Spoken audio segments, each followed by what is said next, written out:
Hey, everybody. Welcome to So Many Sequels. I'm Josh. I'm Garrett. And I'm David. Today on the show, we are kicking off a brand new month, brand new theme. It is Party Like It's 1999 November. It's not that bad. It's not that long. It's not Party Like Wait. It's 1999 Vember. November. Do we do dots or do we do hyphens? How are we Oh, gonna I do don't know. I don't know. All of the above. We'll Whatever let feels the right. AI marketing guru take over for that. Yeah, They can for sure. decide. We should have a AI assistant there. We don't have to pay them. Yeah. You know what I mean? Yeah. It's a And free there's just show. You don't even get paid for this shit. No, that's what I'm saying. How am I going to pay somebody? We spend on this show. Mhm. Mhm. That's how it goes. That's how anyway. Yeah, this is pure hobby Oh, yeah. in a lot of ways. That's how podcasts should be, I guess. Anyway, 1999 is what we're kicking off this month. We're going to be talking about the films of 1999. It's a big year in movie history. We've talked about it before. A lot of big movies have come out. Many we've already talked about. Mhm. We recently hit The Sixth Sense, one of the big iconic horror thrillers of the year. We in past years have talked about The Matrix when it came out. So it's a big month, and we're gonna talk about that all month long. This week, though, we're gonna get kickstarted off with Garrett's pick, which is Mystery Men. Mystery Men came out in 1999, kind of before. Well, not kind of before the major superhero craze we're in today.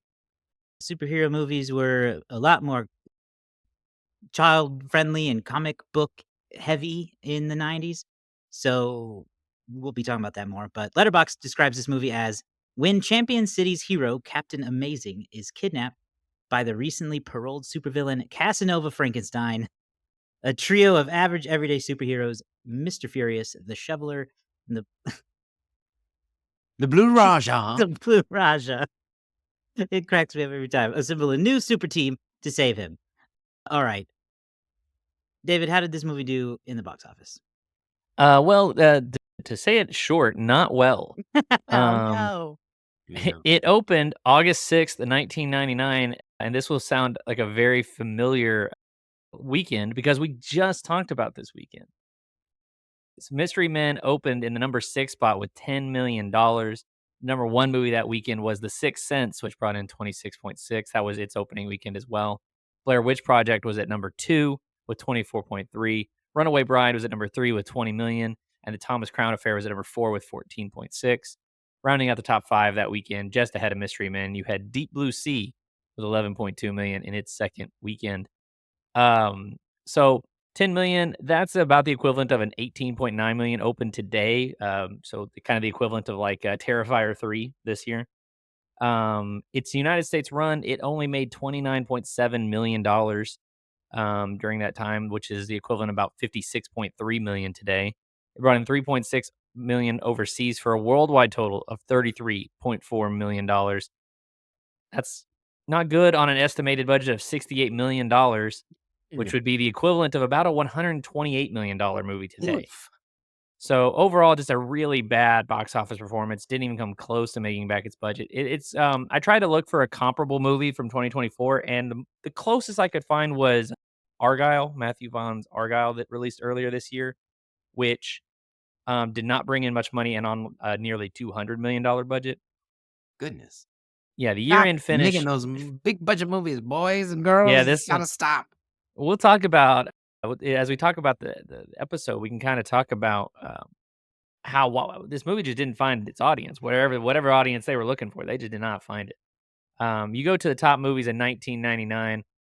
It was the number 68 movie of the year, and that's just behind Superstar, the SNL. Wow. Molly The Mary Shannon. Catherine Gallagher movie did Mary better than Catherine Mystery Gallagher. Men. Just narrowly. That's all it needs to Um, be. But the movie did outgross some other notable 1999 films, including Girl Interrupted, Blast from the Past, which is a film we've done before, Outrageous. and it outgrossed Being John Malkovich. Wow. So 1999 had a lot of big hits, but it also had a lot of sort of hidden gems and movies that sort of bloomed later. Like movies that didn't do super hot at the box office, but ended up having a bit of cult following, or if not a cult following, just like did better on TV, you know?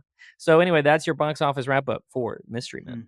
So then why did you pick this, Garrett? How did this get to you, considering it couldn't find its audience, as David said? It must have found you somewhere.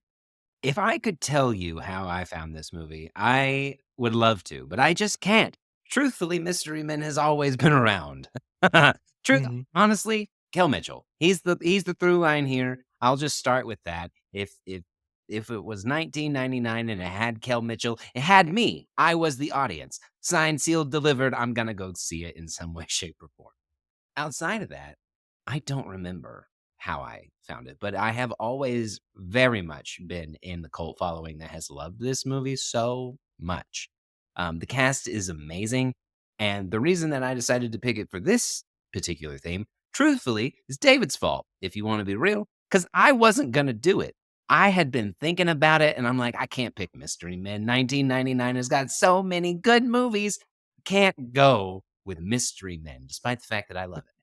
And then when we did The Sixth Sense, David talked about it being in the box office as a notable 1999 movie. And that was the immaculate sign that I needed that I was going to pick this movie Ah. for 1999. I couldn't get away from it. It's really the only opportunity that we're going to have to talk about it. And That's it the is truth. dumb. It is silly. It was ahead of its time in its own way. And the It cast was. is truthfully amazing. Mhm. And the story may not hit you in a way, but watching them perform, man, that is where this movie shines. Mhm. Mhm. Yeah, it is. I have to say I'm with you on not really knowing why you know it. I feel the same. I cannot for the life of me recall ever watching it, okay? And yet, it also feels like it's always been around, and while I was watching it yesterday, moments would come up, and it was like I knew this whole scene in my head, Sure. inexplicably, because I can't remember watching it, but I remembered the scenes that were unfolding, and so here's my question, because I was gonna ask this anyway. I feel like, do we know it because of TV? Like, was there heavy marketing for this TV toward children? And I could not find evidence of this, but I'm just gonna push even deeper into my theory. For some reason, I have it in my head that there was a Mystery Men Burger King thing, and I recall Hmm. this, and I could have made it up Some kind of tie-in. entirely, That I b don't recall. I don't remember a Burger King thing. but I can't figure it out either. But I know the movie well more than I should. Especially if you've never seen it. Well, I must have, that's the thing, but I do not remember it. I Yeah. can't remember it, but I have to have watched it because it just happened. What David, about what w about yeah. you? No, honestly, incredibly parallel stories here because I also remember seeing this quite often on television as a kid. Did not go to the theater to see this, but I don't know, it must have been on like Comedy Central or late night TBS or TNT or something. It had to have been on TV somewhere because I remember watching bits and pieces of this movie a lot. I don't know if I ever fully watched it cover to cover. The whole opening sequence where they try to save the old folks home banquet thing. Yeah. Never seen that before. However, most of the rest of the movie I remember, very, very fairly well. First thoughts, getting to watch it this way, it's a very entertaining film. It's very funny. I think that it does get a little muddy in the middle, and I think that I know why that is. That said, there's a lot of funny ideas here. It is, like you said, Garrett, very ahead of its time. It's sort of playing on the tropes of um, silly superheroes, and I think that there were some more interesting choices that they could have explored had they, I think, had a more like put together script. But the cast is excellent. I laughed several times. The standout scenes are one when Casanova Frankenstein rolls up on them and they just trash his car and they call him they're just making fun of him. And there's a part where Hank Azaria just says like they say like, don't know when to quit. He goes, I guess we don't, ass. And they just like Cracked me up. And, the other one is Ben Stiller's signature frustration with Wes Studi's character, the Sphinx, when he's getting frustrated about all of his circular pep talks. Um, and I love when he calls him out on when he's like, "You must master your rage," or he goes, "Your rage will be your master." That's what you were gonna say, wasn't it? Like, it's such a quintessential Stiller delivery. Overall, really good film. I enjoyed this rewatch. And I also don't really know how I stumbled upon it. I do know, and we should talk about how this is the originator. This is where Smash Mouth got its start, not in Shrek. It is. It is true that Mystery Men is the vessel that delivered Smash Mouth by All-Star to the world 2 years before Shrek But popularized it. yeah. But yes, it was Mystery Men who made it happen, and I do think that's worth noting. It is Yeah. it is a significant contribution, if nothing else. Yeah. Before we get too deep into the discussion, I do wanna just run through the cast real quick Please because do, yes. we can get lost, and I just list them real quick as we go through. But we have Ben Stiller as Mr. Furious, Mhm, William H. Macy as the Shoveler, Hank Azaria as the Blue Raja, Janine Garofalo as the Bowler, Kel Mitchell as Invisible Boy, Paul Rubens as the Spleen, the Oscar-winning Jeffrey Rush as Casanova Frankenstein, Greg Kinnear as Captain Amazing, Tom Waits as Dr. Heller, plus you mhm. have Eddie Izzard and a brief cameo of Dane Cook, which is the most unfortunate part of all You of know, this. my But I was so confused by Dane Cook, huh? who and something else that Mystery Men gave us before he was popularized. Yep. Yes. And also there are a lot of blink and you'll miss them cameos, Yes, but, like, Michael Bay yes. is, for whatever reason, director Michael Bay is one of the frat boys, and CeeLo Mm. Green is one of the rappers, Yeah, that's the not and so the not so goody mob is the Atlanta rap group Goody Mob. so that was those were jarring, um, and but fun as well. But yeah, you know, my wife kept saying this. This is just like a super eclectic cast. Hank Azaria is hilarious in this. I mean, like William H Macy's always, I think, been a very underrated comedic performer. So it's a terrific cast, and there's like very little fat to trim in terms of the cast here. Everybody does a good job. I think that's what sells this movie because I was thinking about it on before we jumped on here and I was like, what am I going to talk about as far as like really stand out moments or scenes and nothing jumps to mind as super memorable. But you know what does is every single person. Each Hmm. person delivered. It was almost like I mean they were just enjoying it. They were just enjoying out being out there and being silly and having this silly movie to enjoy. And that for me is really what gives it the power is that they really lean into their characters, they really lean into the performance, and they really just go with the silliness of it all. Um, I do think that it is caught in this weird bridge of satire where we live in a world of such different superhero world, and this movie came out when it was making fun of like Schumacher Batman or something like Hmm. that. You know, that's kind of where it feels that kind of, city Hmm. that they're in. The over the top villains and, you know, Casanova Frankenstein is Arnold Schwarzenegger as, Mr. Freeze, you know, that kind of Hmm. level of over the topness is what I think they're going for. And then Spider-Man would come around and change how we look at things, and I do think this movie was just a little too niche at the time, and like you said, it had struggled to find its niche. Hmm. Definitely. I mean, I think that the interesting thing. So I did a little bit of a deep dive while watching the movie because it really stood out to me, kind of the visual aesthetic they were going for, which was a very it was everything was very dirty. It was very junkyard, and everything was very um, sort of DIY. The superheroes were DIY. They had all their stuff that they had to just like collect and make and put together. But everything felt very dark and muted. And so I started kind of looking at the superhero movies that did exist in the 90s. And if you look at them, they all kind of match that vibe. It all starts with Burton's Batman in 1989, which is very dark and has these big kind of fantastical elements, but at the same time very grungy, very gritty. But you look at like Spawn, Blade, The Crow, Judge Dredd, even the Ninja Turtles movies, right? They all kind of have that like, "Ew, New York's gross" kind of vibe about them. And that's a larger trend of the '90s as well. There was just a everything was more surreal, more dark, and more muted in the '90s for at least in terms of a lot of films. And then we really, like you said, with Spider-Man, started pushing through that to a little bit more color, a little bit more, I don't know, scope and scale. One thing about this movie that stood out to me was how many close-ups there are of just like right in people's face or like point of view shots that people end up having. Um, yeah, I thought that was very interesting. Sort of the general look of this movie. Yeah, it just to me, I just thought it looked like all of the comic book movies of the time. I didn't even know if they were doing that on purpose or if that's just kind of just how it was.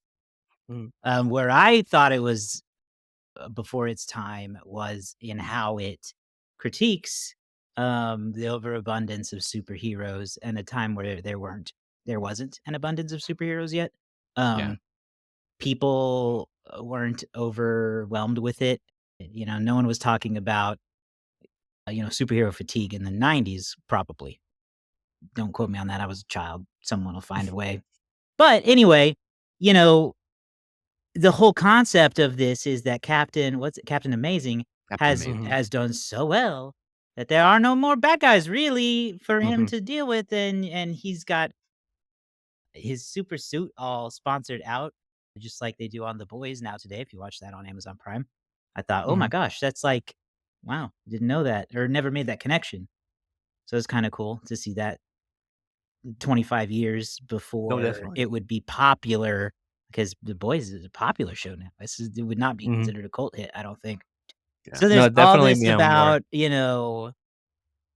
too many superheroes, and maybe I think that might be why it didn't find its audience, because it had a message that just wasn't resonating because it didn't make sense yet.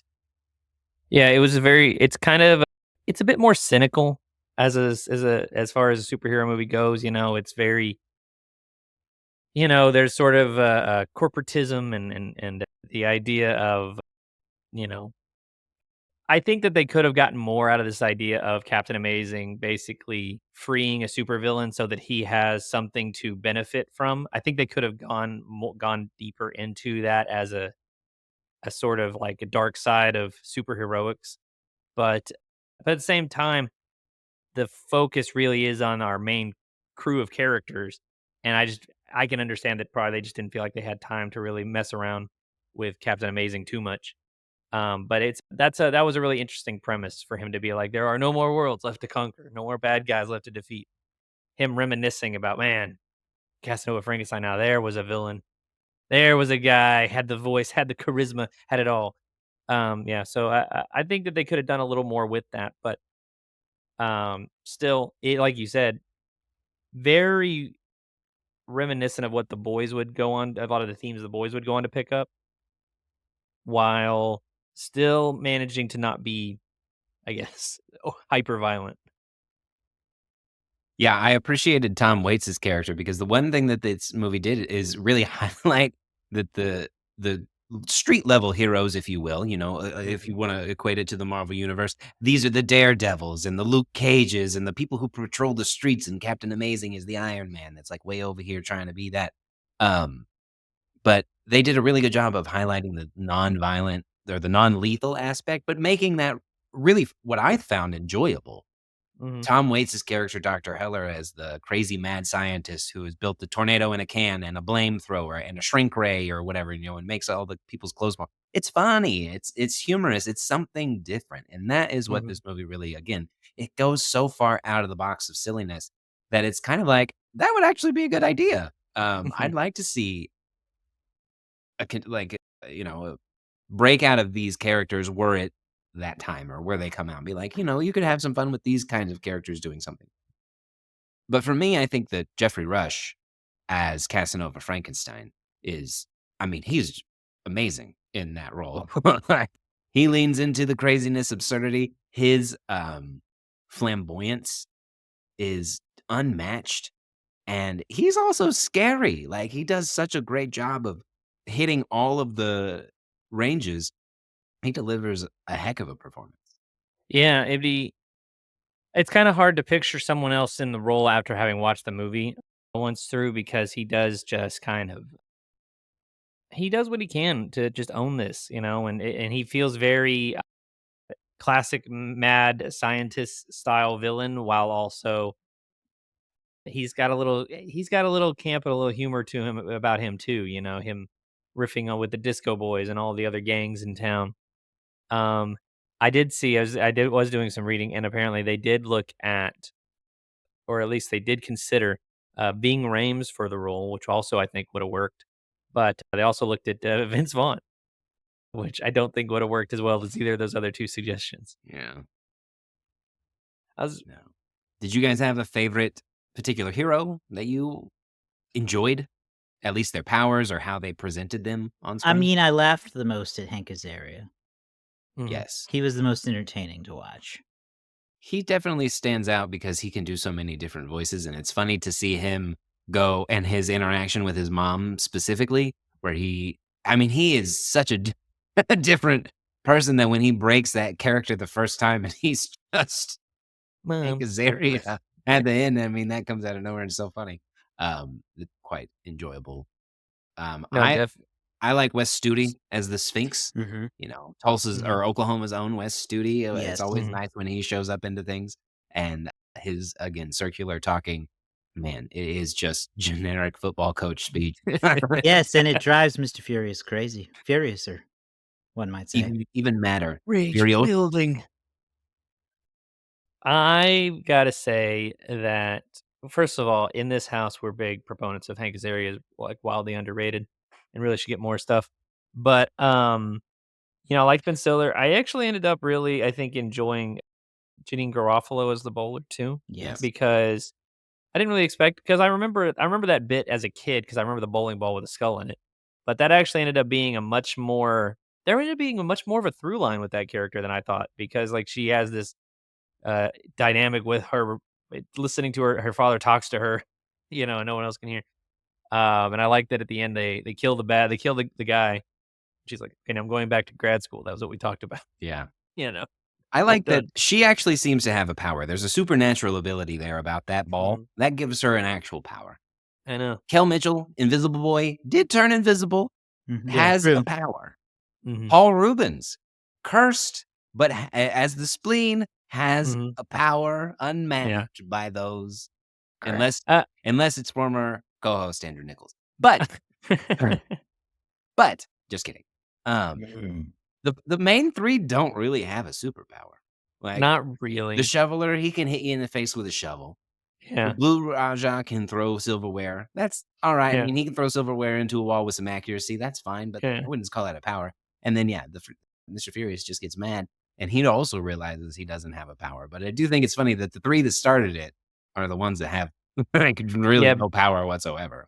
Yeah, Ben Stiller talked about his character, and he said that initially he was just going to be angry all the time, and he thought that was a little dull, so he wanted to kind of like mess around with it. Apparently, the script was very fluid on this. I believe that. Stiller said that everybody contributed and got to sort of personalize their character a lot, and Well, this is always what Ben Stiller does, isn't it? To a degree, a very, like, oh, he's always some form of, like, overly masculine man who is mhm, trying to, like, either tame it or, like, let loose some kinda soft side deep down, but he's always so angry. It's what Yeah. he yeah, always does. he's just easily irritated, and he is like and he wants to. The thing is, he's very passive aggressive. Or maybe, like, what's the opposite? Aggressive, passive? I don't know. But he's, anyway, he was actually they approached him to write and direct this, but he turned it down because he just thought it was gonna be it's too big of a film, in his opinion. It was like there was too much that he would have to be responsible for, I guess, and then he didn't even wanna be in it, but Jenny Garofalo talked him into it. Um, so I like his character. I really thought that it was interesting because early on, I think if you're watching the movie, it seems pretty clear that maybe Mr. Furious doesn't actually have any powers, and they really held that until like the last act of the movie. They kind of like Stiller just Mr. Furious goes, "I don't have any powers, okay? I just don't." Like, and I think that's pretty a pretty funny line through line for him is, does he know he doesn't have any powers? Or is he does he believe he's actually causing damage? Because is very, 'cause very he mostly just throws temper tantrums and just, doesn't manage to do any damage at all. Um, so, yeah, Stiller's he's very funny in this, though. Like, his irritation always seems to work. I don't know why. We talked about this movie not finding success in 1999. Do we think it would be more successful now? Not changing much. You would obviously tweak the story, but let's keep the same cast, let's keep the same premise, and bring it back into the 2020s Mm. when we are used to so many superheroes. I think it would. I think that if you went back and watched it, having never seen this, I think that you would be able I think you'd like it more now than you would have in 1999. That's not necessarily to say that you'd love it, but I think that you would understand what they're doing more. It's hard to say. I think that it would have been fairly well liked. I think it probably does about the same at the box office just because now there is that saturation level between not just one studio, but all the different studios.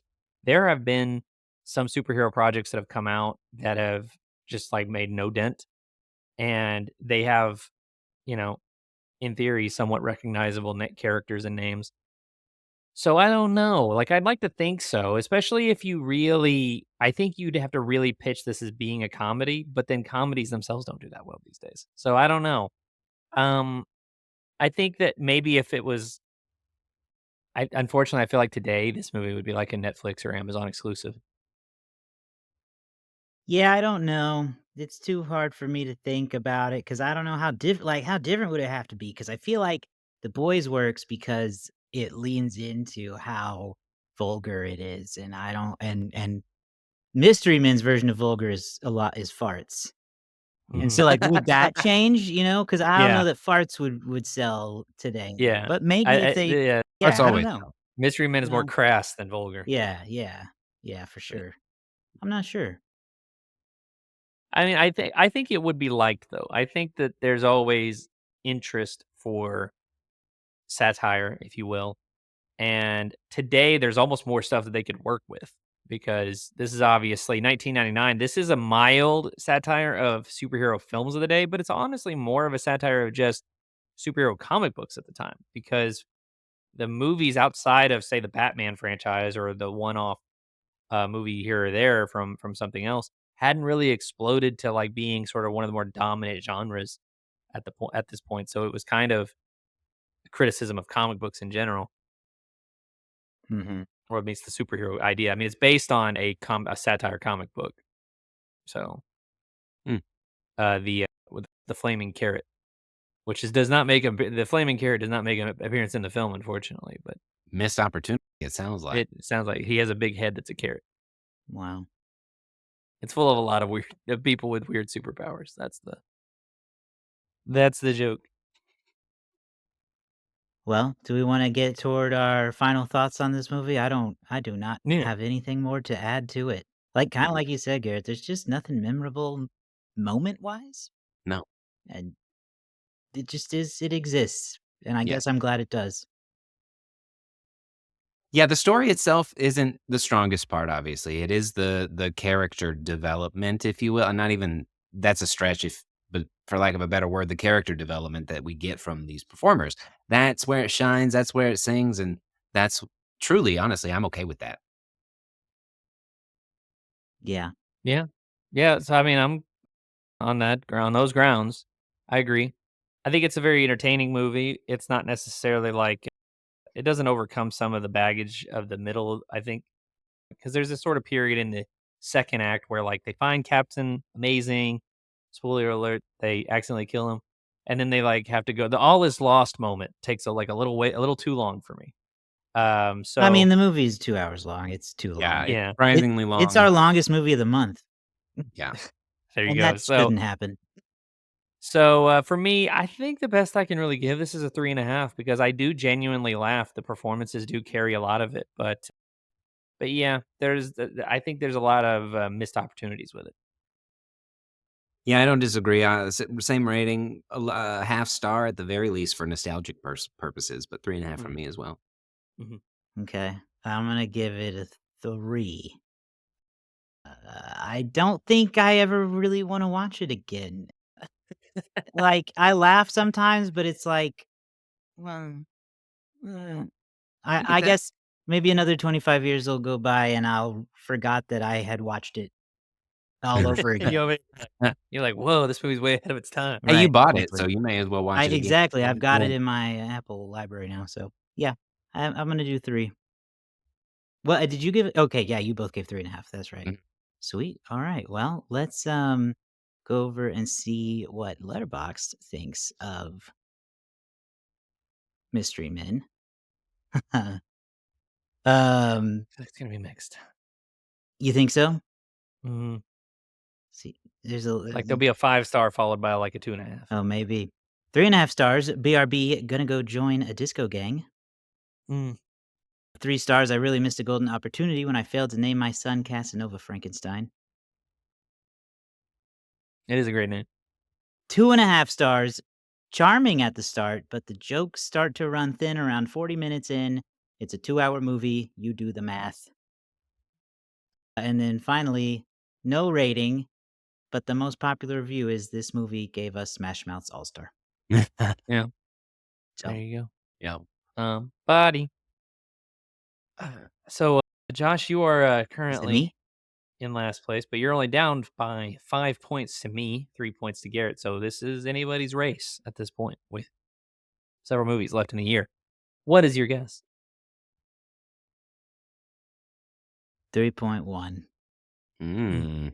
okay. Garrett? Yeah, I think 3 is around where I was gonna go. This feels like a very 3-star movie, but I'll go right on the I'll make it that scale. I'll do the 3. Oh, okay, you're going right at 3. Mhm. Okay. I will go 3.5, just in case just 3.5. in case a lot of people are like us and just kinda think, yeah, like, right in the middle. Alright, let's see here what it's gonna be. We have a direct hit this week, and I'm thrilled that it's me. Hey! Nice. 3.1 this movie has on Letterboxd. That's about Really? right. Honestly, Lord of the I Let's wouldn't have go. been surprised if it was down in the 2s. I wouldn't have My either.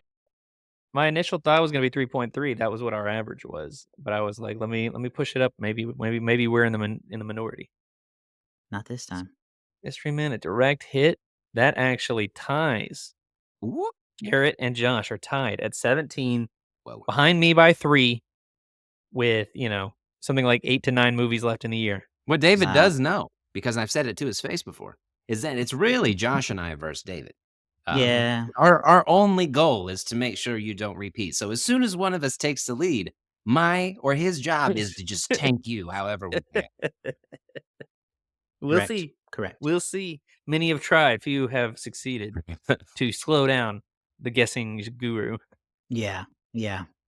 Alright, well, that's gonna do it for us this week. Coming up for the rest of the month of Party Like It's 1999 November, we've also got, 10 Things I Hate About You on the schedule, and we've got Office Mhm. Space on the schedule, and maybe some other stuff. So What you decide, whatever because we'll have whatever a you fan pick, decide. I believe. Yeah, we'll probably shoot for a fan pick toward the end of the month before we go into Christmas, but we're not there yet. We just started 1999. Let's one thing at a time.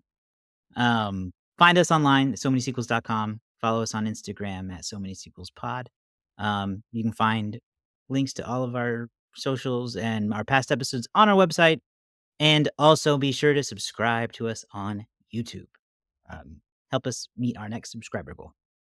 Okay, that's it. We'll see you guys later.